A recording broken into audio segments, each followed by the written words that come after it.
Hello, students. Welcome to week 7. And this week we are going to be talking about dialogue. We'll be talking about it probably next week too, but this is the beginning of it.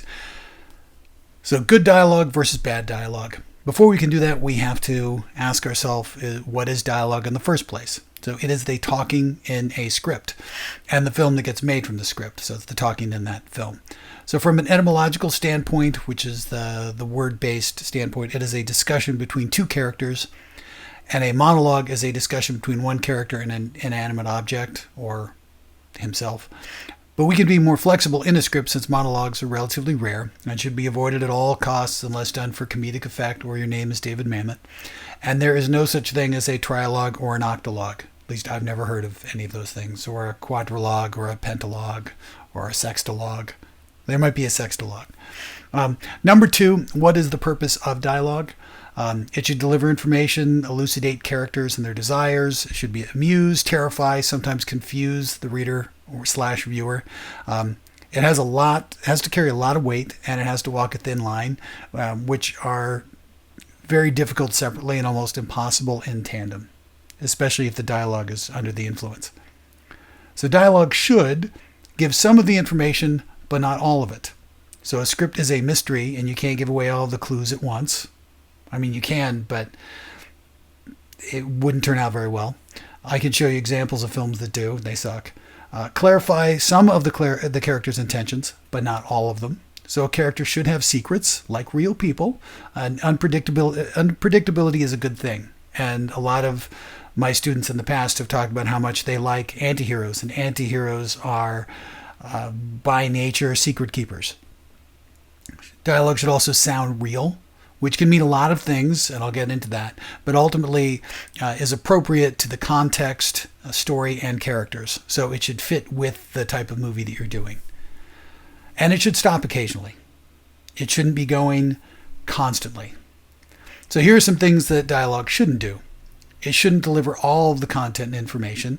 So this is called oversharing and leads to an overabundance of exposition, which I will get into more of. It's a necessary evil in small doses, and in large ones it's completely ruinous. So we'll have a whole thing about exposition. It should also not sound cool all the time, or try to sound cool. Cool is subjective, and people who try to sound witty all the time are deeply insecure and trying way too hard to cover up their own perceived inadequacies, or are characters created by deeply insecure writers who are unable to cover up their plotting inadequacies and are named Diablo Cody. And there are plenty of other names as well, but there's an example. Come in complete sentences. People don't talk in complete sentences.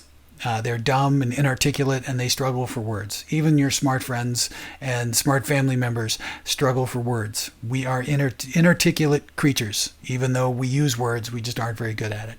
Characters who always have the full facts at their command and emotional responses are unrealistic, or high-functioning androids who are going to freak out and try to kill everyone in Act 3, like David in Prometheus.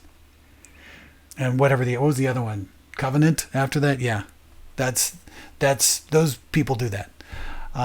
It should also not run nonstop. So silence is just as important as sound. What a character doesn't say is often more important than what they do. This is so important, and it's one of those things that can be hard to recognize, but it's there. Question number 3, can good versus bad even be quantified? Of course it can, okay? Because we're human. Humans have opinions. Our opinions matter. And this is America, damn it. And our opinions matter more than anything else in the world. And if we feel something, it is important and it should be shouted from the rooftops. And we have a moral imperative to make our opinion known to absolutely every person in the goddamn world. So good and bad can be quantified because we're American. That's the way it works. I'm kidding, really. Good is good, bad is bad, right? Not really.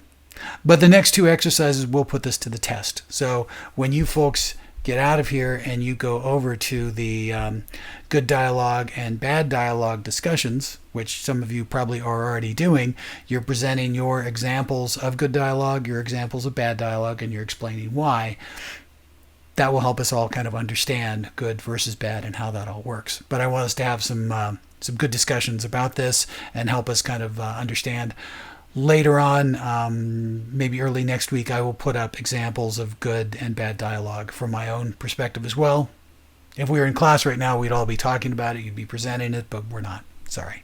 That's how it breaks. That's how it works. Them's the breaks. Have a good week. See you next week.